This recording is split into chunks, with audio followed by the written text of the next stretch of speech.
তো সকলকে একটি নতুন বার্তা আমি দিতে চাই, যেটা হচ্ছে নার্ভের সমস্যা।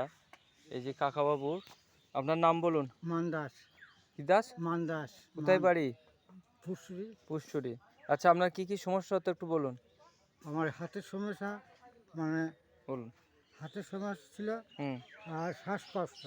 হাতের সমস্যা ছিল আর শ্বাসকষ্ট ছিল। হাতে কি হতো আপনার? একটা টোক হয়েছিল। স্ট্রোক হওয়ার পর কি হয়েছিল? টোক হয়েছিল দিয়ে হাতের শিরা হ্যাঁ। মানে আর খেলছিল না। খেলছিল না? না, না। হাতে অচল হয়ে গেছিল। আচ্ছা, দিয়া? এই ওষুধ 7 দিন খাওয়ার পর হুম। আমি ভালো ছিলাম। হ্যাঁ। দিয়ে আবার এই 2 দিন বন্ধ গিয়েছে, হুম। সে যাকে তাই। তো আমি ইনাকে 7 দিনের 21টা ক্যাপসুল দিয়েছিলাম খেতে। তো টেস্ট করার জন্য, যেহেতু স্ট্রোকে এদিকটা কাজ করছিল না, ভারী হয়ে গেছিলো, আর কি হচ্ছিল, চিনচিন করতো হ্যাঁ হ্যাঁ হ্যাঁ। আর যন্ত্রণা হতো।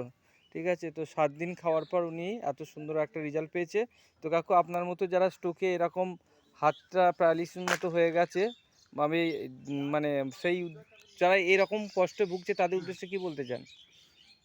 এইভাবে যদি ভালো হয়ে যায়, হুম। তারা ওই ব্যবহার করবে। তারা ব্যবহার করবে হ্যাঁ, তো? নিশ্চয়ই করবে। এটা প্রকৃত সত্য কথা তো? হ্যাঁ, ভালো হচ্ছে তো আমি বলবো না কেন?